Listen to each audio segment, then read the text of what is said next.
கடவுளுடன் காலை வணக்கம்.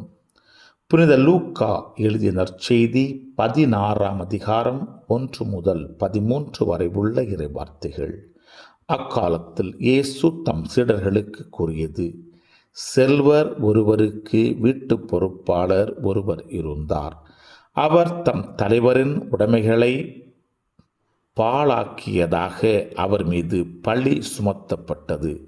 தலைவர் அவரை கூப்பிட்டு, உம்மை பற்றி நான் கேள்விப்படுவது என்ன? பொறுப்பில் உள்ள கணக்கை ஒப்படையும். நீர் இனி வீட்டு பொறுப்பாளராய் இருக்க முடியாது என்று அவரிடம் கூறினார்.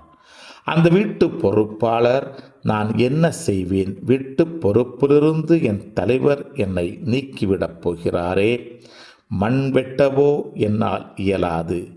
இறந்து உண்ணமும் வெட்கமாயிருக்கிறது. வீட்டு பொறுப்பிலிருந்து என்னை நீக்கிவிடும்போது பிறர் என்னை தங்கள் வீடுகளில் ஏற்றுக்கொள்ளும்படி நான் என்ன செய்ய வேண்டும் என எனக்கு தெரியும் என்று அவர் தனக்குள்ளே சொல்லிக்கொண்டார். பின்பு அவர் தம் தலைவரிடம் கடன்பட்டவர்களை ஒவ்வொருவராக வரவழைத்தார். முதலாவது வந்தவரிடம், நீர் என் தலைவரிடம் எவ்வளவு கடன்பட்டிருக்கிறீர் என்று கேட்டார். அதற்கு அவர் 100 குடம் எண்ணெய் என்றார். வீட்டு பொறுப்பாளர் அவரிடம், இதோ உம் கடன் சீட்டு, உட்கார்ந்து 50 என்று உடனே எழுதும் என்றார். பின்பு அடுத்தவரிடம், நீர் எவ்வளவு கடன்பட்டிருக்கிறீர் என்று கேட்டார். அதற்கு அவர் 100 மூடை கோதுமை என்றார். அவர், இதோ உம் கடன் சீட்டு 80 என்று எழுதும் என்றார்.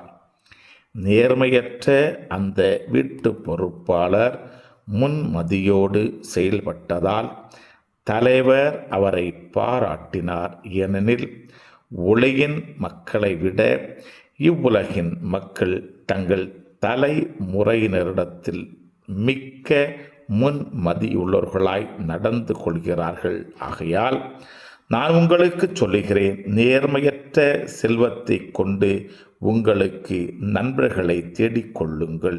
அது தீரும் பொழுது அவர்கள் உங்களை நிலையான உறைவிடங்களில் ஏற்றுக்கொள்வார்கள்.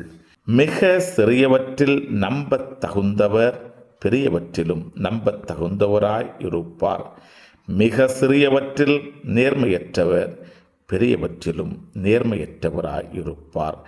நேர்மையற்ற செல்வத்தை கையாளுவதில் நீங்கள் நம்பத்தகாதவராய் இருந்தால் யார் உங்களை நம்பி உண்மை செல்வத்தை ஒப்படைப்பார்? பிறருக்கு உரியவற்றை கையாளுவதில் நீங்கள் நம்ப தகாதவர்களாய் போனால் உங்களுக்கு உரியவற்றை உங்களுக்கு கொடுப்பவர் யார்? எந்த வீட்டு வேலையாலும் இரு தலைவர்களுக்கு பணிவிடை செய்ய முடியாது. ஏனெனில் ஒருவரை வெறுத்து மற்றவரிடம் அவர் அன்பு கொள்வார், அல்லது ஒருவரை சார்ந்து கொண்டு மற்றவரை புறக்கணிப்பார்.